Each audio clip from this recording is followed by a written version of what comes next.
I want to tell you about the worst thing I ever ate in my life, and I ate it in the city. Some years back, I went to visit my cousin, who'd moved off the mountain and into the big city years before, and he was proud of that city, wanted to show me the modern life. So one day, he takes me to one of them fast food places, the Golden Arches, you know the one, and he buys me a hamburger, and he's grinning at me like he's handing me something special. Well, I unwrapped that thing and I took one bite, and I near about couldn't swallow it. It didn't taste like food. The meat had a smell to it that wasn't right, old and chemical, like it had been sitting somewhere a long time and then covered up with salt and sauce to hide it. The bread was sweet, sweet like candy, which bread's got no business being, and the whole thing was greasy and salty in a way that didn't satisfy you one bit, just made you want more. I set it down. I couldn't finish it. And I looked around that place, and there were folks everywhere just eating it up, happy as could be, kids and grown people both, eating this stuff every single day and not tasting a thing wrong with it. And it hit me, they can't taste it. They've eaten this so long, their taste has just plumb gone to sleep. Now, I don't say that to be ugly about city folks. It ain't their fault. That food is made that way on purpose. Loaded with salt and sugar and fat till it lights up your mouth and keeps you coming back. Whether it's good for you or not, it's built to fool your tongue, and if that's all you ever eat, your taste never learns any different. But see, we mountain folks grew up different, and it gave us something most people today have lost. We grew our own food, or we knew the person who did. We ate real things. Meat we raised, vegetables we pulled from the ground that morning, bread with nothing in it but flour and water and a little lard.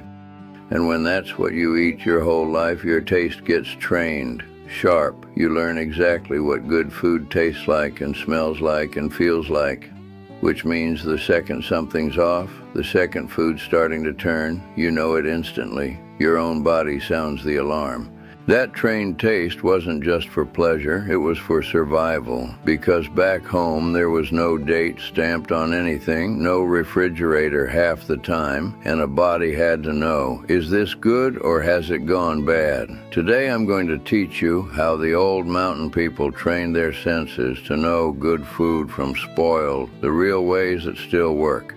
And I'll tell you honest where your senses save you and where they'll fool you dead. I'm Papa Silas, set a spell. The first tool, always, is the nose, and once it's trained, it's a wonder.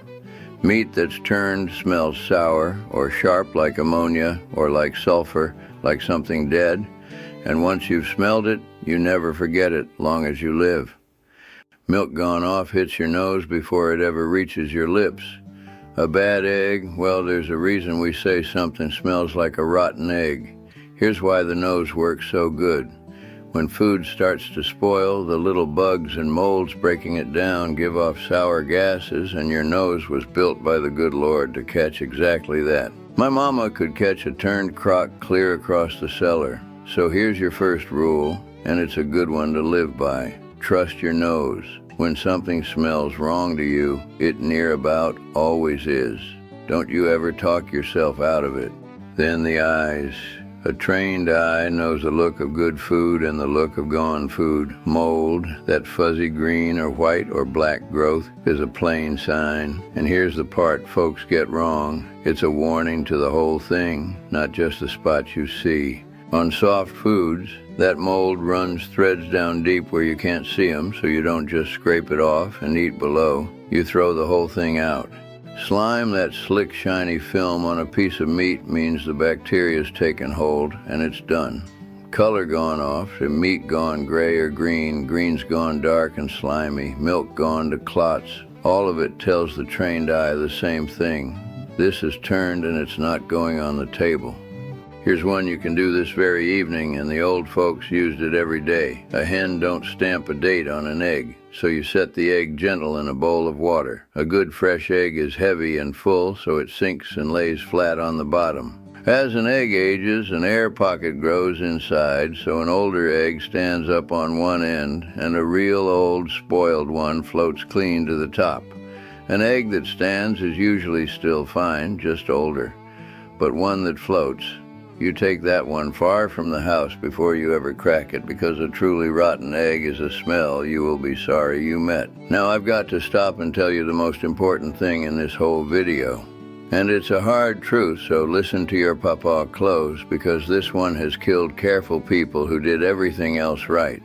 All that trained taste and smell and sight, it catches the ordinary spoiling. But there is one danger, the deadliest of all, that gives no sign whatsoever. In home-canned food, your green beans, your corn, your meat, the low-acid things put up in jars. A poison can grow, what they call botulism. And here is the terrible thing. It has no smell, no taste, no color. A jar can look perfect, smell perfect, taste perfect, and be deadly, so you never ever taste a bit of canned food to check it. Not a nibble, because that little taste is exactly how people have died. If a lid is bulging or leaking, or it spurts or foams when you open it, or the food looks off, you throw it out without a taste.